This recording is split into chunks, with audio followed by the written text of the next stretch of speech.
3 Weather Lab. Here's Daniel's True View forecast. Welcome back, everyone. Well, those showers starting to fizzle a little bit now. Still a couple decent downpours out there. Don't worry if you missed the showers today, though. A good chance that you run into more of it coming up tomorrow. Still a lot of moisture in the atmosphere. Let's start with a look at the satellite and radar picture. It took us a little longer to get those showers going today. A lot of that had to do with the clouds down in the Gulf of Mexico right now. Showers out in the Gulf of Mexico as well, and especially earlier on this morning really put a limit on the development along the coast. That's where we saw them yesterday. That's why we didn't get those showers earlier on today, is we were limited down along the coastline, and then they couldn't progress their way northwards, but we still had the moisture. We still had the energy for it, as we saw with the little cell that developed and then quickly blew up over Lafayette Parish, now working its way out over towards the west. We saw some showers north of us earlier on, pushing through St. Landry Parish into parts of Evangeline. That was a couple of hours ago. Things up there looking clear now, and we'll stay clear through the rest of the night once you get through this round of shower activity. So here's what the radar looks like now. Again, just about an hour ago, we had a pretty decent storm. Things then started to fizzle. Now you're seeing some of the rainfall kind of spread out there as that system collapses. Now where we have the heaviest downpour out over towards the west, coming up in North Vermilion Parish. You may see some development up along this boundary. You can see that cell I pointed out earlier is starting to flare up as that boundary makes its way through western parts of Vermilion Parish and on into Jefferson Davis Parish. Things not looking too bad in Crowley right now, just some light rainfall all the way through Lafayette and then down into New Iberia.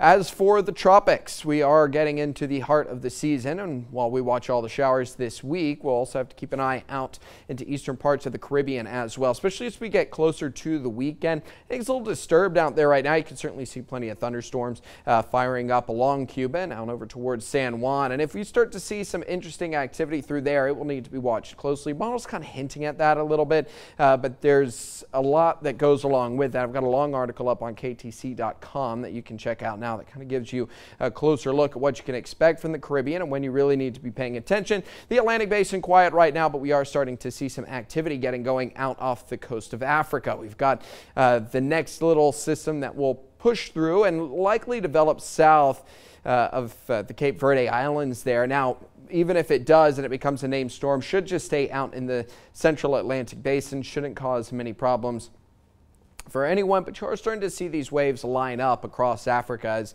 we start to get into the really busy time of year when it comes to the tropics, so certainly keeping a close eye out, always a good idea.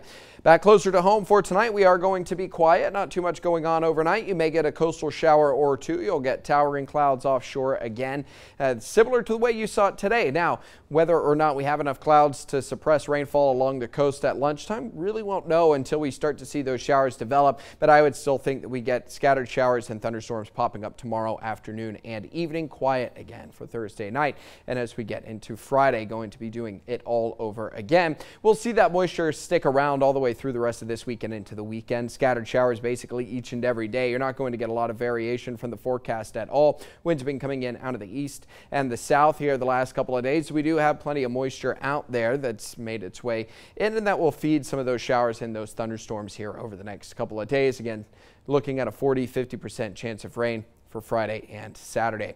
For tonight, down to around 73 degrees. Maybe not as warm, but it is going to be sticky outside. Not a lot of air movement either to help out so that humidity will really sink in. 10% chance for a quick coastal shower, and then for tomorrow up to around 89 degrees. A heavy atmosphere, very muggy, which in turn will lead to showers and thunderstorms.